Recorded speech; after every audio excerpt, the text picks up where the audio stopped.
Hi, this is Cynthia with Triumphant and Treasured with the ministry Walk with a Widow. I'd like to talk some more to you today about this book, Walk with a Widow, which is a guidebook for churches, for non-widows, anybody who desires to minister to a widow. If you have a widow in the family and you want to understand them better and know how best to help them, this book will help them. Today's topic is about setting boundaries. We all know how important setting boundaries is.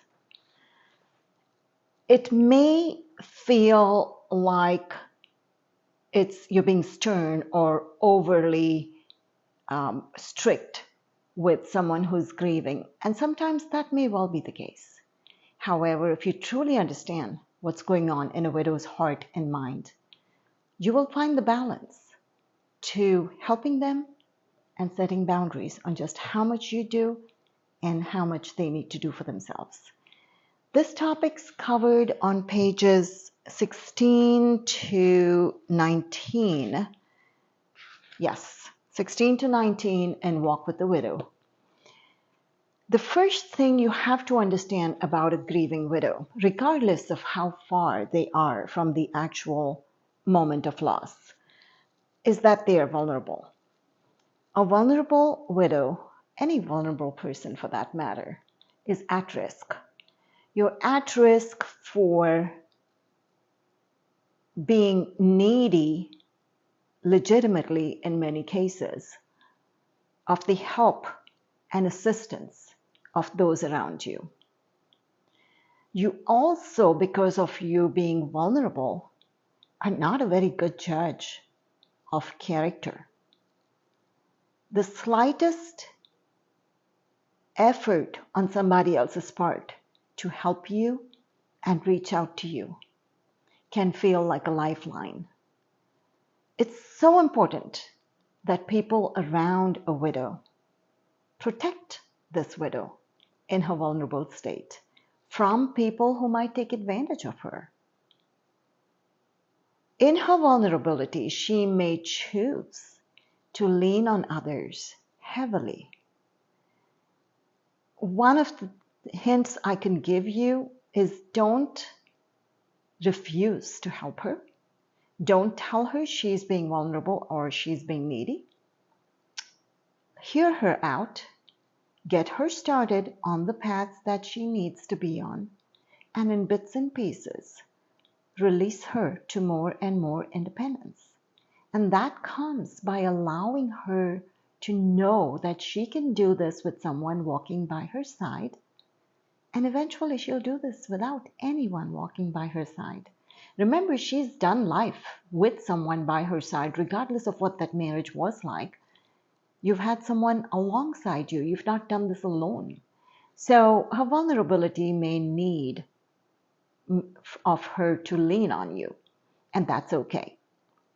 Just protect her in that moment. The other area that she might struggle with is trust. Sometimes she trusts too much, and if she gets her fingers burned a few times, she might not trust at all. Don't take this personally. Her ability to trust is based on her past experiences, which you may or may not have been a part of. So understand that trust is earned. You are not entitled to her trust. Even if she gives it to you, it might be misplaced because she doesn't know you. Unless you have a relationship in which trust has been established, please do not feel entitled to her trust.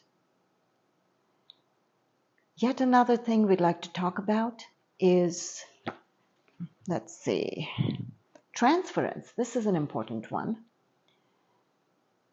Transference is a condition in which you take experiences that were common in your past and you apply them to the present, with or without reason, with or without them being truly valid. So that can be good and bad again, based on past experiences. She could choose to transfer some negative emotions to her present, which could include you if you're trying to walk alongside her and help her. She could also transfer her dependence, because in her past, she had a husband she could depend on. There is a good chance she's going to transfer that dependence on you. Don't be afraid of that dependence.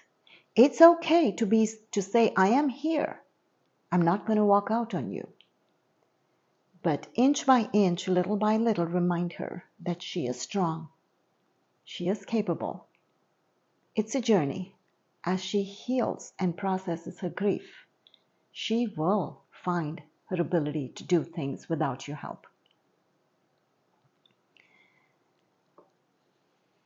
Insecurity is another big one. Remember, in many cases, in a good marriage, your husband is your safe place. He is your soft place to land. And when you lose that, it's like the rug being pulled out from underneath your legs.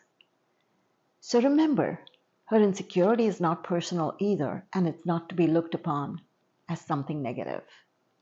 Feel free to acknowledge it, and feel free once again to walk with her through it by reminding her that she is capable, even though she doesn't feel like it at the moment. She will get there, one step at a time, but she's not being abandoned. She's not being told, figure it out. I will walk with you, is what she needs to hear from you. A very, very, very important topic to talk about is helplessness. Over the years, we've been given to understand that when you help someone, they develop a sense of helplessness. And helplessness is learned by other people helping you. Let me ask you this. How helpless were you when you were born? How much did you depend on others? How much could you do for yourself? Now answer the question. What did you have to learn? Did you have to learn helplessness? Or did you have to learn helpfulness? The ability to help yourself and the ability to help others. Neuroscience has come a long way in recognizing that psychology has had it backwards for a very, very long time. It's not helplessness that's learned, my friend. It's the ability to help oneself that has to be learned. The ability to be independent. When you lose a spouse, especially if it's sudden, there's a certain PTSD component to it, which messes with your brain, messes with your head, and interferes with your ability to function independently and help yourself.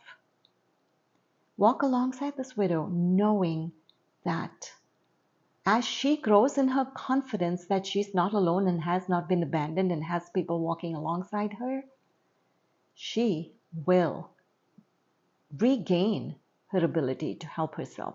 She hasn't lost it. She's just lost her ability to get in touch with it. She's lost her confidence in her ability to do things for herself. So walk alongside her and remind her, once again, that she is strong, she is confident, but she is not alone. Thank you for walking alongside a widow in your life. And to those in my life, thank you for walking alongside this widow. God bless you all, and I will see you at the next Face to Face Fridays.